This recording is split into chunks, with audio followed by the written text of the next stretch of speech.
All right, we're back with CEO Money. This is Vince Rowe sitting for Michael Yorber this week. He is, again, out on assignment all week, and sweeping the bottom of the hour with us, as I mentioned in the last segment, is Keith Barthold. And Keith comes to us from DKBinnovative, and he's in the HIPAA space for a generalized introduction. And so I'll let him tell a little bit about himself, and then let's dive into some of the things that you guys are doing in the HIPAA compliance space. Can we do that? Yeah, thanks for having me, Vince. Yeah, glad you're here. Yeah, so my company, DKBinnovative, we provide managed IT security and IT services, a lot of specialty in healthcare.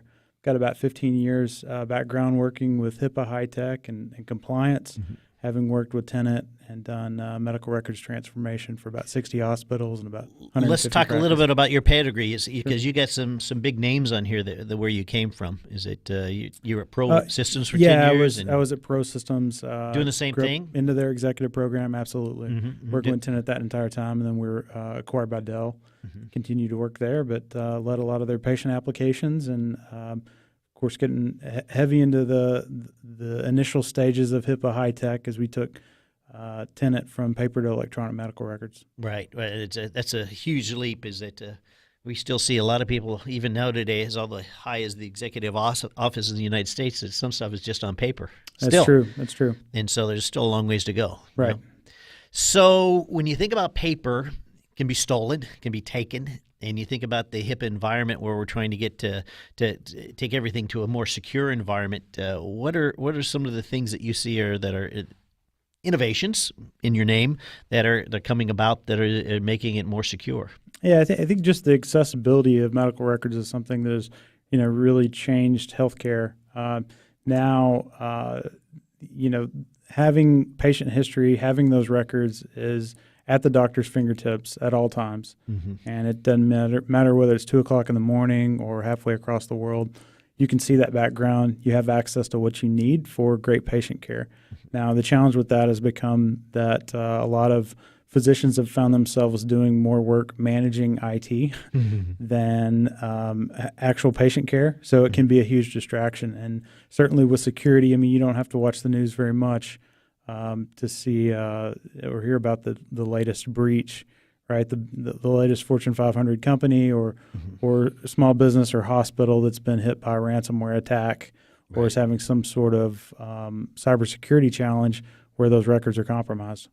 When you think about it, is the history of me, let's talk about me for a minute, but the history of me is that I was in the military for 10 years, and those records seem to be in a place that no one can get them.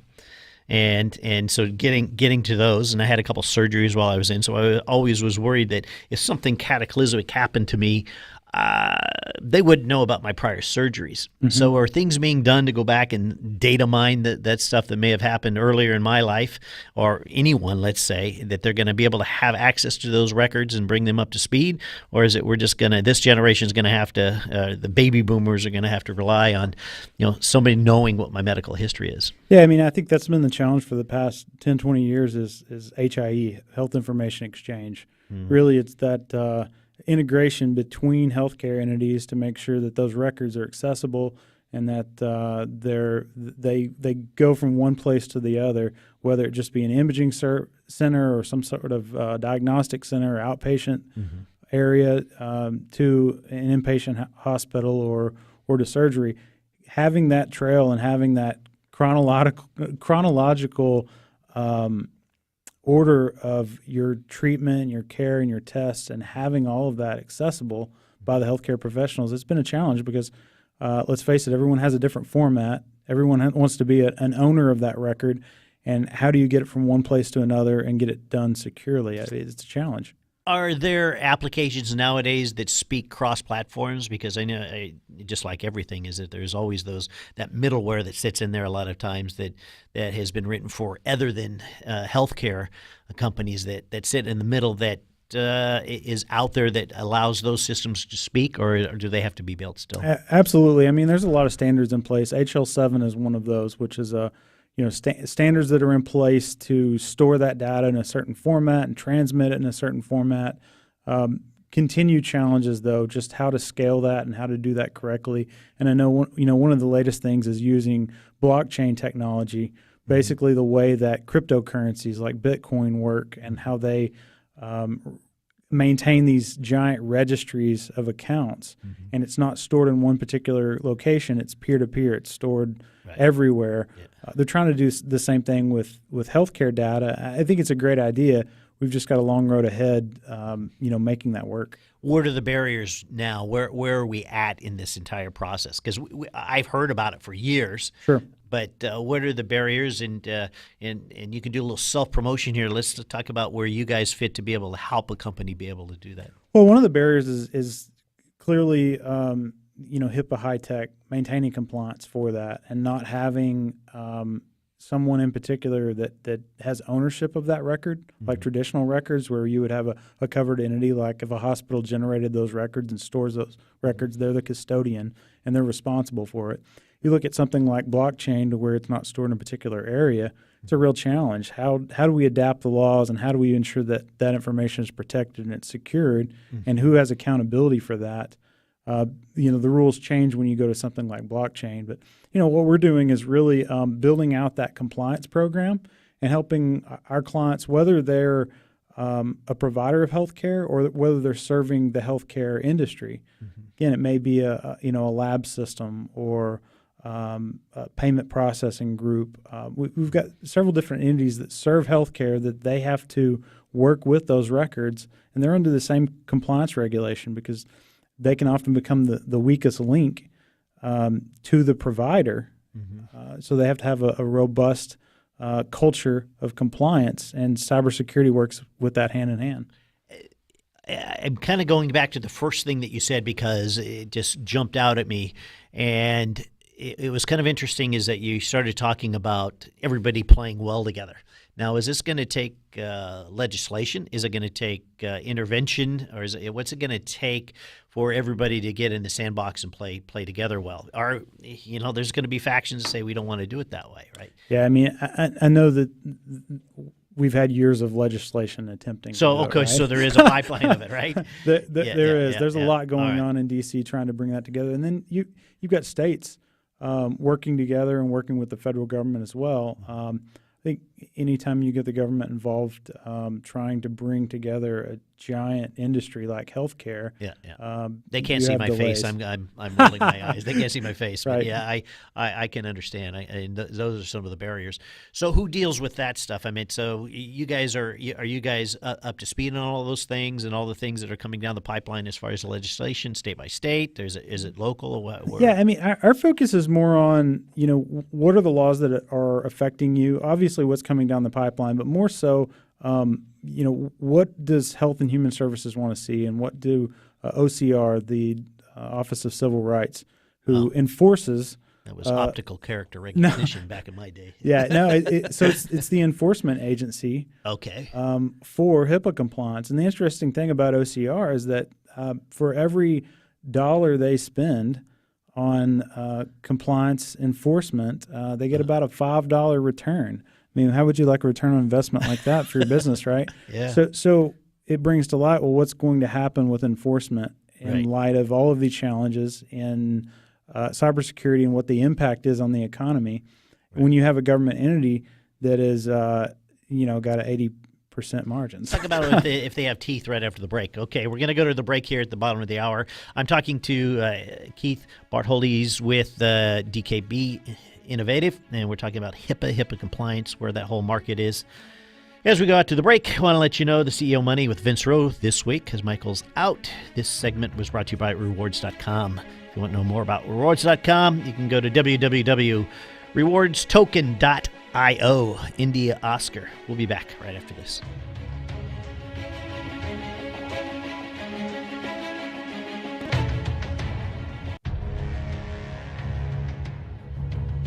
Welcome back. Vince Rowe sitting for Michael Yorba. We're here this week, all week long while Michael's out on assignment. And our guest in this last segment and the continuing into this segment is Keith Barthold, and he is from DKBinnovative, and he is in the cybersecurity arena. We talked basically about HIPAA in the first segment. In this segment, we're going to focus a little bit more on the cybersecurity and some of the things that are going in the cybersecurity arena and things that you might want to look at. But you, during the break, were telling me about some really interesting stats in the cybersecurity arena that when you hear these numbers, you think, I thought maybe I knew them, but it doesn't sound like I really did. So tell us a little bit about cybersecurity and what we may not know. Yeah, Vince. So, it's pretty wild what the numbers look like. I think there's a bias out there that it will never happen to me, right? And a lot of small and medium-sized businesses are struggling, and they're working on building the business. Cybersecurity is kind of off to the side. But the fact is that 85% of those breaches that occur with businesses with less than 1,000 employees. The other staggering stat on that is the fact that, this year, here in 2018, 1 in 5 small to medium-sized businesses will be breached.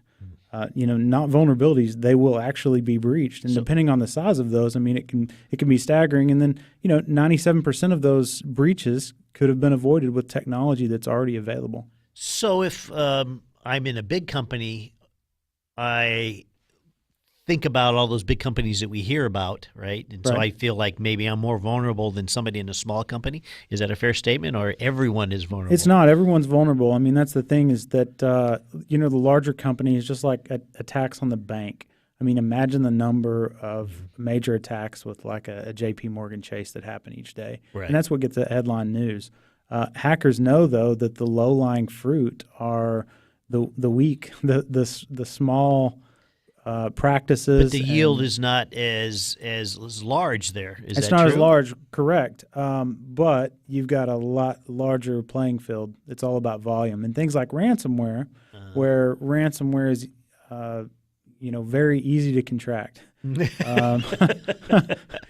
get some click-happy employees. Yeah, and there's no chemo for it. That's right. That's right. And they know that odds are, faced with a couple of weeks of downtime trying to restore your systems or paying a few $1,000s, right, you're probably going to pay a few $1,000s to attempt to restore your data versus being down, right? And that's what happened to a hospital in central Indiana earlier this year. Is when faced with a ransomware attack, they paid the $45,000, which is really kind of unusual, right? Okay.